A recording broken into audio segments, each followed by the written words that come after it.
성경 시편 90편입니다.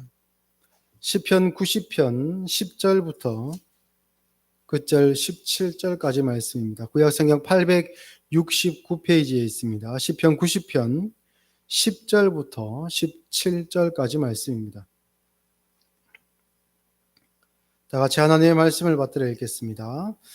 우리의 연수가 70이요 강건하면 80이라도 그 연수의 자랑은 수고와 슬픔뿐이요 신속히 가니 우리가 날아가나이다. 누가 주의 노여움의 능력을 알며 누가 주의 진노의 두려움을 알리까? 우리에게 우리 날 계수함을 가르치사 지혜로운 마음을 얻게 하소서. 여호와여 돌아오소서. 언제까지니까? 주의 종들을 불쌍히 여기소서. 아침에 주의 인자하심이 우리를 만족하게 하사 우리를 일생 동안 즐겁고 기쁘게 하소서. 우리를 괴롭게 하신 날수대로와 우리가 화를 당한 연수대로 우리를 기쁘게 하소서. 주께서 행하신 일을 주의 종들에게 나타내시며 주의 영광을 그들의 자손에게 나타내소서.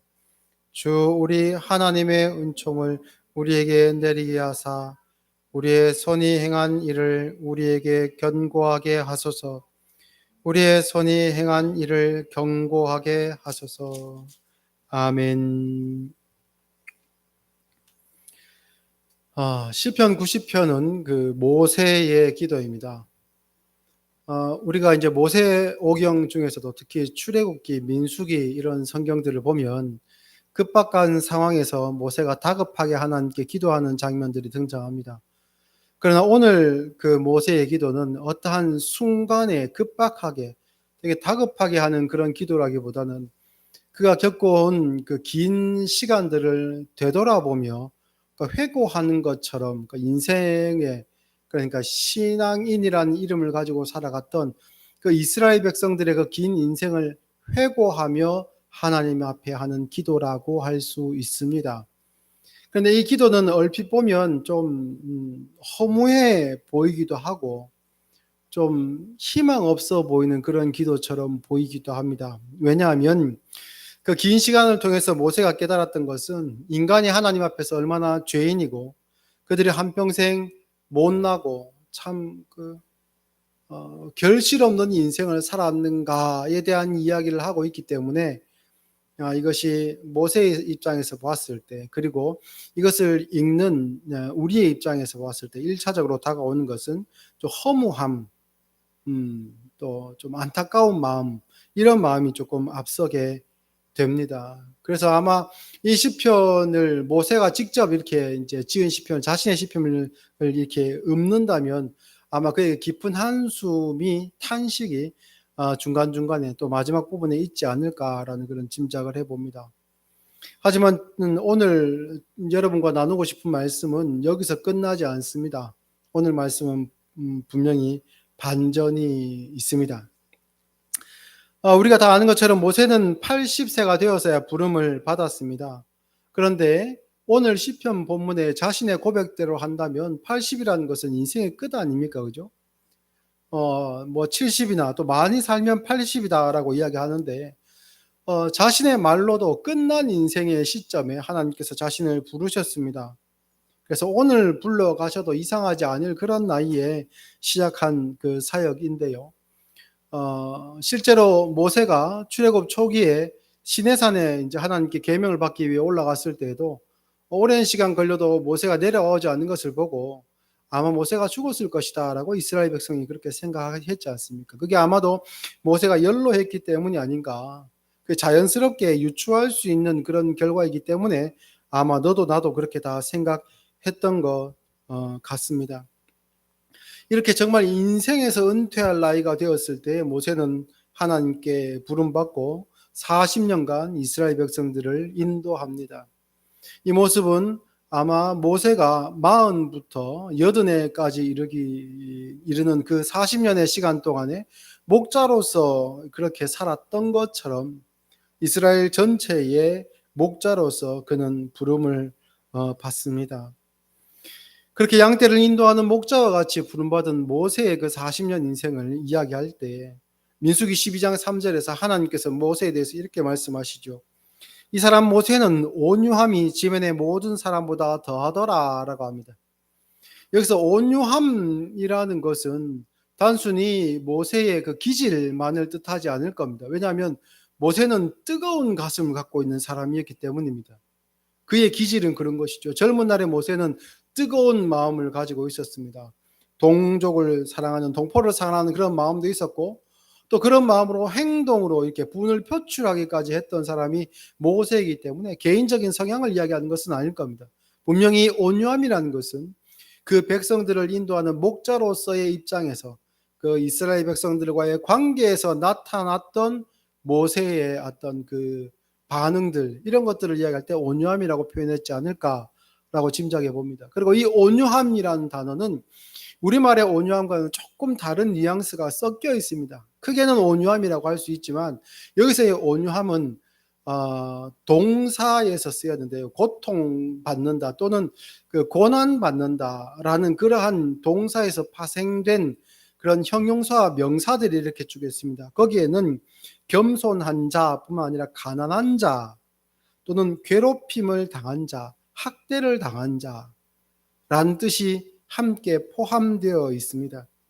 그러니까 이 모세의 온유함이라는 것은 그러니까 이스라엘 백성들을 인도함에 있어서 자신의 잘못이 아닌 이스라엘 백성들의 어떤 죄악이나 하나님 앞에서의 그런 반역 때문에 자신이 겪어야 했던 그 고통, 그 고난, 이것을 스스로 다 감내해내었다라는 그런 의미에서 온유하다라고 그렇게 표현할 수 있는 겁니다.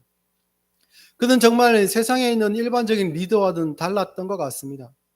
세상에서 있는 리더들은 자신의 업적을 생색내거나 아니면 다른 사람들에게 자신의 리더로서의 그 자리를 권고하기 위해서 그들을 기죽이는, 그러니까 상대적으로 내가 당신들보다 우위에 있고 당신들을 리드할 만한 능력이 있는 사람이다라고 자꾸 이제 나타내고 싶어 합니다. 그러다 보니 자신의 장점을 드러낼 뿐만 아니라 그 장점 위에 꾸며진 어떤 허풍도 더하기도 하고, 그리고 상대방의 작은 잘못을 조금 과하게 이렇게 이제 꾸짖거나 이제 지적해가지고 그걸 더 드러냄으로 말미암아 비교 우위에 서려고 합니다. 그러면 자신이 이제 통제하고 인도해야 되는 이 그룹에게 더 어떤 장악력을 가질 수 있기 때문이죠. 그래서 은연중에 나는 너희보다 나은 사람이고 그래서 나는 너희들을 인도해야 되고 리드해야 된다. 나의 업적은 너희가 이루어낼 수 없는 업적들이다 라는 그러한 마음들이 크건 작건 간에 포함되어 있습니다. 그런데 모세는 달랐습니다. 그는 자신과 백성들을 구별하거나 비교하지 않았고 오히려 그들과 하나의 운명과 조건으로 묶여 있다 라는 것을 늘 그는 고백했습니다. 그래서 백성과 자신을 이렇게 차별하거나 구별하는 것이 아니라 그들과 자신을 동일시해서 하나님 앞에만 기도를 했던 것을 봅니다. 그래서 이제 이런 모세의 리더십을 보면 예수님께서 죄인과 세리들의 친구가 되어주시고 그들과 함께 해주심으로 그들에게 정말 치료자, 의원으로서의 역할을 감당했다는 것을 우리가 연상해 볼 수도 있습니다. 우리는 이스라엘이 광야 40년간의 그 세대를 거쳐온 그 40년간의 시간을 지나오면서 나아진 것이 없었다라는 것을 우리가 늘 이렇게 배워왔었죠. 애굽에서 끄집어내시기 위해서 12가지 재앙뿐만 아니라 홍해도 건너오게 하시고 만나와 메추라기도 먹이시고, 그렇죠. 그리고 반석을 쳐서 물을 내기도 하시고, 그리고 성막을 짓게 하셔서 구름 기둥과 불 기둥으로 이스라엘과 늘 함께 하셨습니다. 그러나 출애굽 초반부와 출애굽 여정의 마지막 부분에서 늘 이스라엘 백성들은 같은 모습을 보였었지요. 그러면 보통 리더 같으면 어떻게 하겠습니까? 그 백성들을 보며 한심해하고 그 백성을 꾸짖고 그리고 자신과 그들을 구별할 겁니다. 나는 너희보다 나은 사람이고 너희는 가망이 정말 없구나. 나만큼만이라도 해라 라고 하는 것이 일반적인 정서이겠죠. 그런데 모세는 달랐습니다. 모세는 오히려 자신을 그 백성들과 하나님께서 묶으시고 또한 자신을 그 백성들과 동일시해서 하나님 앞에 이 백성들을 전체를 대표하여 기도하며 나아가는 것을 부끄러워하지 않고 오히려 그렇게 섬긴 바를 감사하고 있습니다. 오늘 본문에서는 그것이 표면적으로는 잘 드러나지 않지만 어떻게 보면 사역 말기라고 할 수 있는 부분에서 이 지난 시간을 회고하면서 이 시편 90편을 노래했던 모세의 그 마음을 우리가 역사서로 다시 돌아가서 유추해 보면 그 사실을 알 수 있습니다. 신명기 32장 21절에는요. 제가 읽어 드리겠습니다. 그들이 하나님이 아닌 것으로 내 질투를 일으키며 허무한 것으로 내 진노를 일으켰으니 나도 백성이 아닌 자로 그들에게 시기가 나게 하며 어리석은 민족으로 그들의 분노를 일으키리로다라는 말씀이 있습니다. 이것은 하나님께서 모세를 통해 유언의 말씀을 남기게 하신 대목인데요. 그러니까 이제 출애굽 거의 끝부분입니다. 거기서 이제 하나님께서 모세를 통해 주시는 말씀이 이거죠. 너희가 지난 40년의 시간과 똑같이 가나안으로 들어갔어도 똑같은 모습일 거다. 그때에 내가 너희 말고 다른 민족을 더 번성케 해서 너희들을 시기가 나게 할 것이다. 라는 말씀을 하게 하십니다. 참 이 말이 참 듣는 사람 입장에서는 좌절감이 오기도 하고 참 굳이 이런 말씀 뭐 한다고 하시고 좀 격려해 주시고 더 으쌰으쌰하도록 이렇게 해주시면 좋겠는데 하나님께서 이렇게 탁 못을 박아 버리시는 것이지요. 똑같은 지난 40년의 시간이 이 가나안에서도 반복될 것이다 라는 말씀을 하셨고 그것이 실제로 가나안 점령 이후에 그 사사시대를 통해서 명확하게 증명이 되었습니다. 그런데요, 모세의 유언에 담긴 이 내용이 여기서 끝나지 않습니다. 똑같은 말씀을 나중에 이방인의 사도로 부름받은 바울은 이렇게 이야기합니다. 한번 찾아보겠습니다. 로마서 10장입니다. 신약성경 로마서 10장 16절 말씀부터 16절부터 20절까지를 보겠습니다. 제가 읽겠습니다.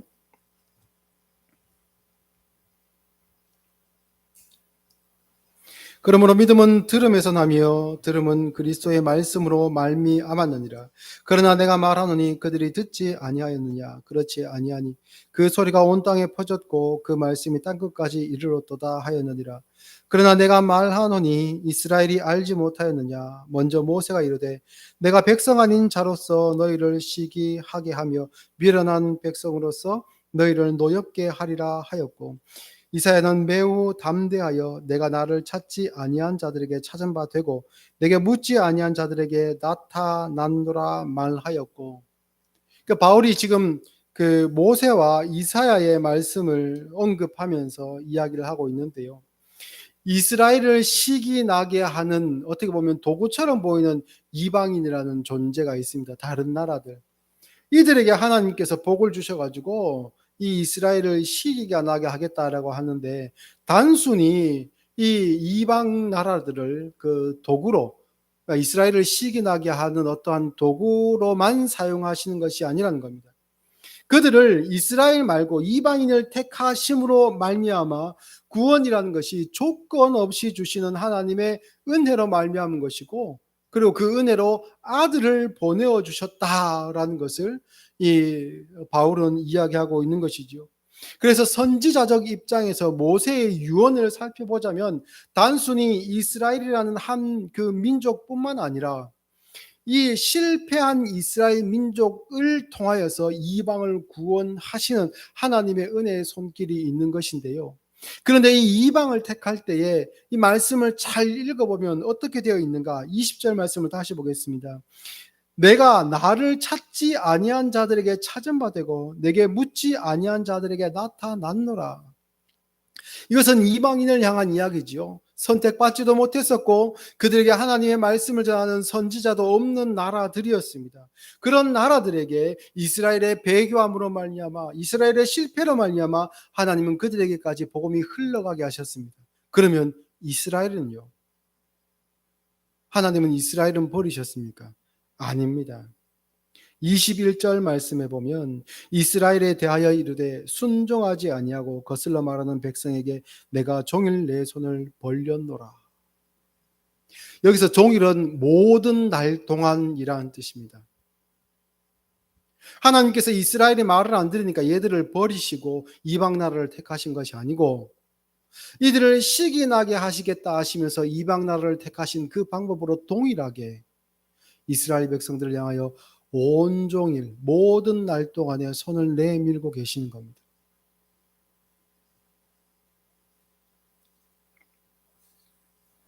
그래서 가나안에서 그들이 실패할 것이다 라는 모세의 입을 통한 하나님의 말씀은 그들을 버리시겠다는 말씀이 아니라 은혜로 너희들을 끝까지 구원하겠다라는 하나님의 말씀입니다. 또한 동일한 내용을 가지고 이 시편 90편을 노래하고 있는 모세의 노래도 마찬가지입니다. 다시 한번 시편 90편으로 돌아보겠습니다.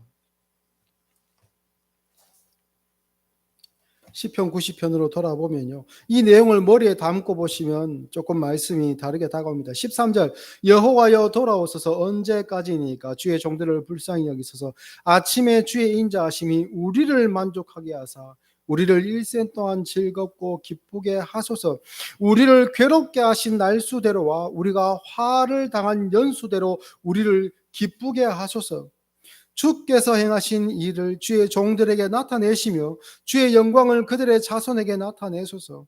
주 우리 하나님의 은총을 우리에게 내리게 하사 우리의 손이 행한 일을 우리에게 견고하게 하소서. 우리의 손이 행한 일을 견고하게 하소서. 앞서 말씀드린 것처럼 모세가 나라고 하지 않지요.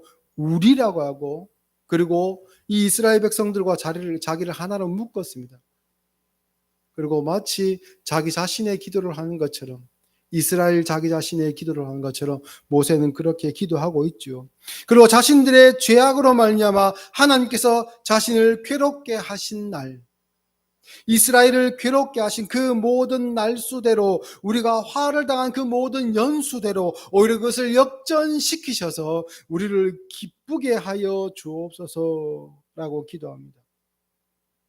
하나님의 이스라엘을 향한 분내심과 경계하심이 결국 이스라엘을 기쁘게 하기 위한, 그들을 구원하시기 하기 위한 하나님의 방법이더라라는 겁니다.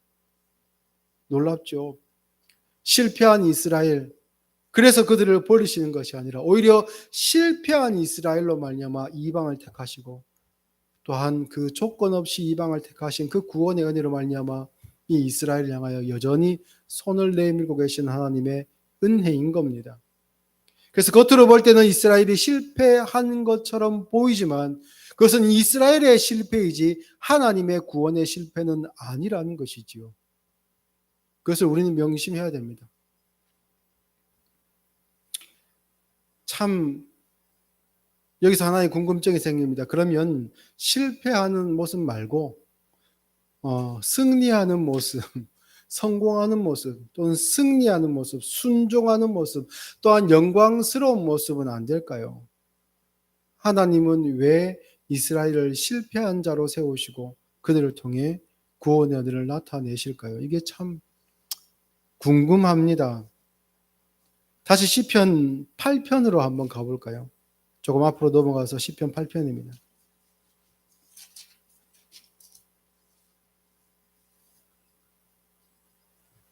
이것은 다윗의 시입니다. 시편 8편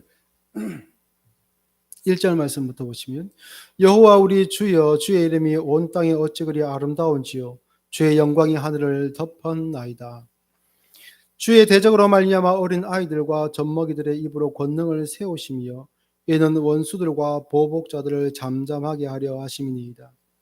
주의 손가락으로 만드신 주의 하늘과 주께서 베풀어 두신 달과 별들을 내가 보오니 사람이 무엇이기에 주께서 그를 생각하시며 인자가 무엇이기에 주께서 그를 돌보시나이까. 나를 하나님보다 조금 못하게 하시고 영화와 존귀로 관을 씌우셨나이다. 주의 손으로 만드신 것을 다스리게 하시고 만물을 그의 발 아래에 두셨으니 곧 모든 소와 양과 들짐승이며 공중의 새와 바다의 물고기와 바닷길에 다니는 것이니이다. 여호와 우리 주여, 주의 이름이 온 땅에 어찌 그리 아름다운지요. 5절에 그가 아니고, 아니, 나가 아니고 그가 맞습니다. 예. 여기서 5절에 보면 인간을 하나님보다 조금 못하게 하셨다라는 그런 그 대목이 등장하는데요. 이전 번역 성경에서는 여기서는 하나님이 아니고 천사라고 번역이 되어 있습니다. 그러다 개역 개정으로 넘어오면서 하나님이라고 번역이 되어 있는데요.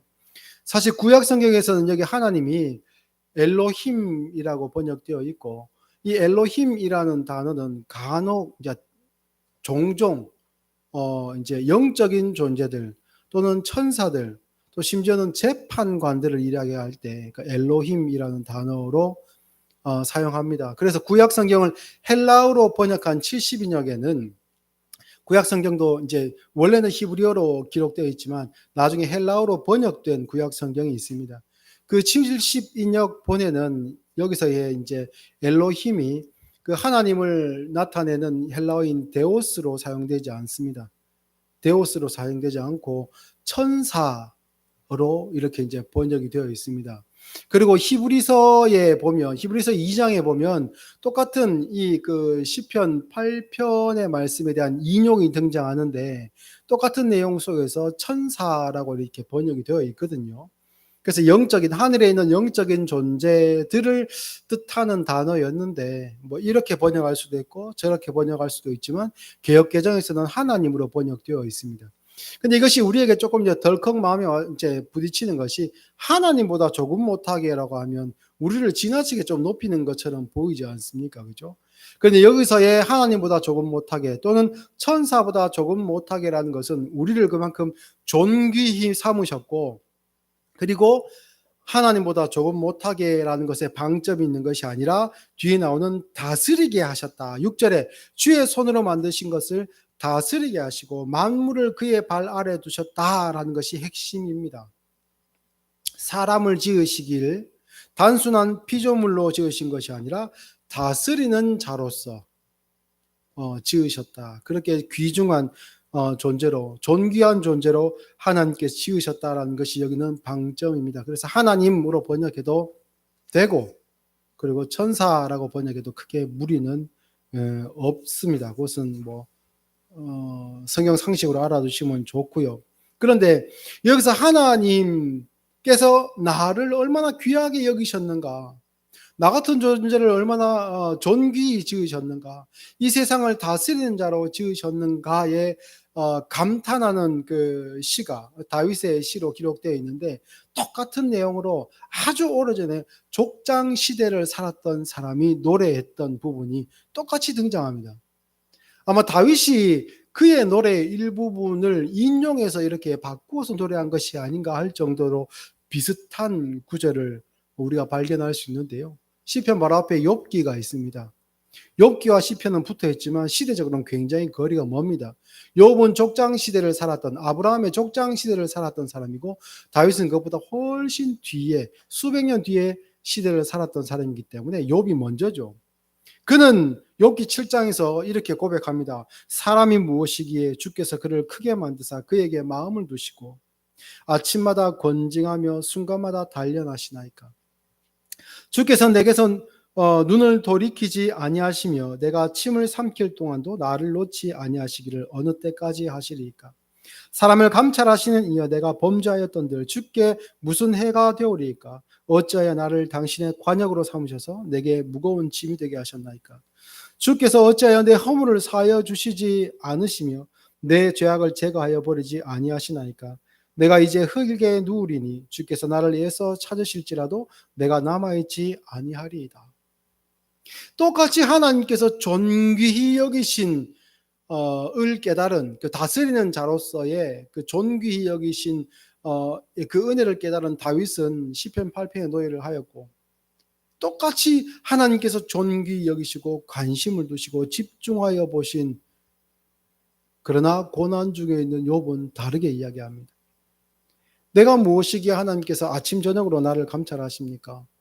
침 삼킬 동안에 그 한순간도 나를 내버려 두지 않고 계속 나를 바라보시고 주목하시고 나를 연단하십니까? 단련하십니까? 아니 나같이 미약한 사람이 하나님 앞에 죄를 범하였던들 그게 하나님께 무슨 손해가 될 게 있다고 하나님께서 나를 이렇게 괴롭게 하십니까?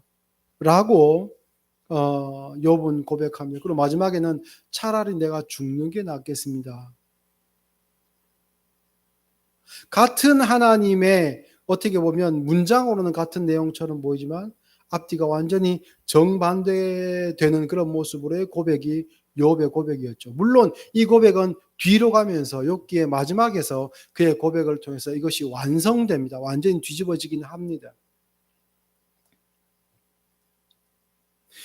날 좀 내버려 두십시오. 적당히 거리를 좀 두어 주십시오. 나에게 너무 큰 기대를 하지 마시고 그러면 실망감이 크니까 조금 떨어져 주십시오.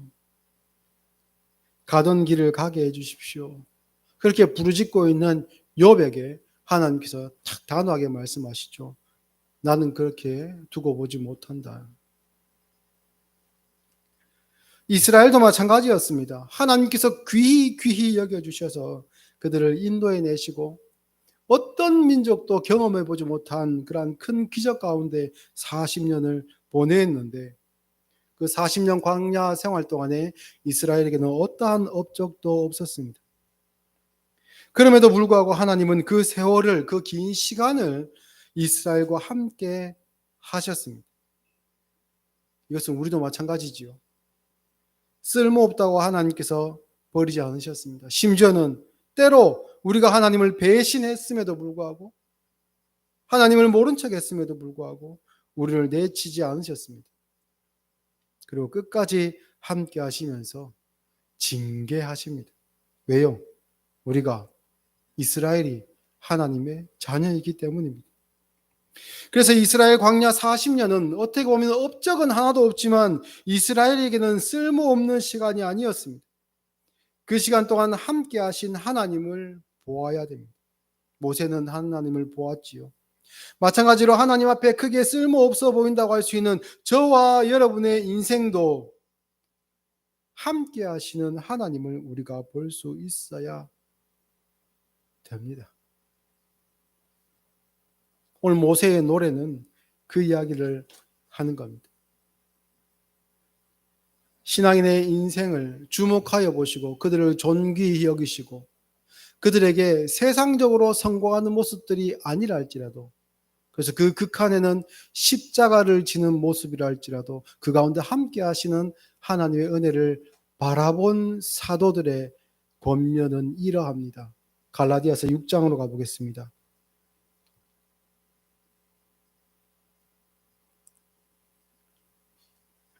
신약성경 갈라디아서 6장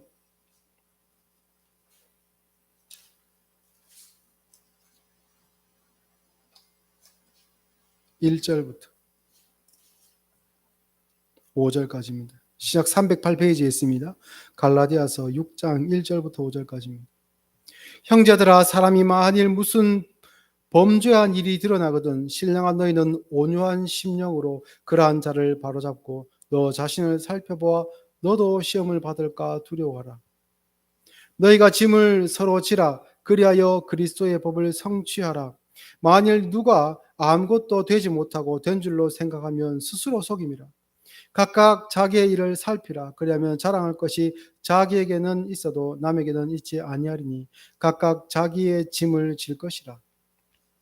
사람이 무슨 범죄한 일이 드러나거든 바로 잡되 서로 짐을 나누어 지는 방식으로 바로 잡으라 라고 말씀합니다. 그리고 너 또한 자신을 살펴보아서 시험을 받지 않도록 애쓰라 라고 합니다. 이전에 율법주의자들은 어떻습니까? 상대의 잘못을 지적함으로 자신의 의를 드러내려고 했습니다.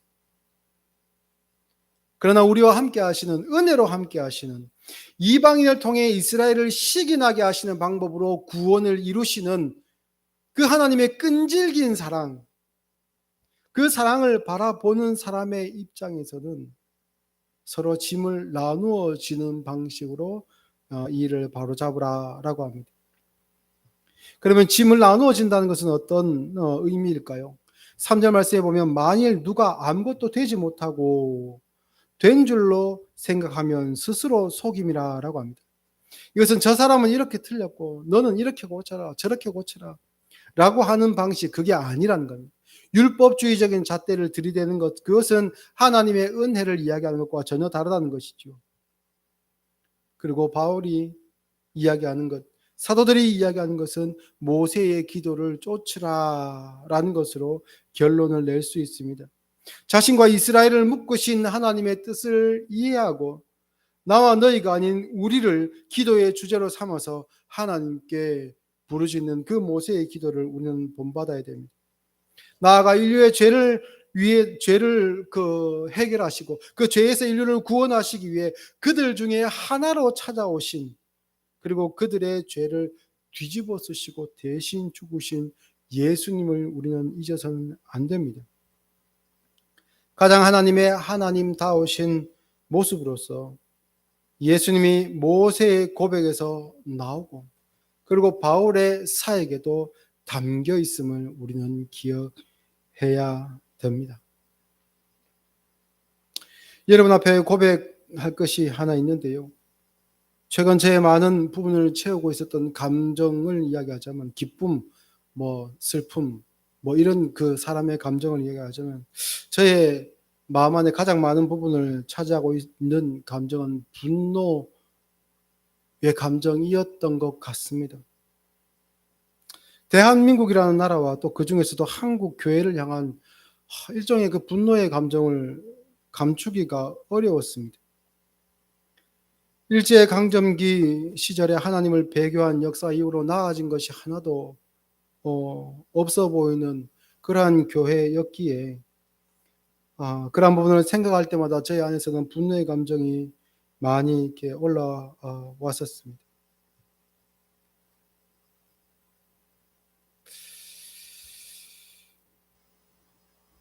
참, 그런데 오늘 설교를 준비하면서 저를 많이 돌아보게 되었습니다. 그 분노의 감정 이전에 저 자신을 향한 혹시 제 분노의 감정이 아니었나. 또한 분노의 감정에 휘둘려서 하나님이 계시고 또한 우리와 함께 하신 예수님을 보지 못하고 지난 얼마간의 기간이 아니었던가를 저는 돌아보게 되었습니다.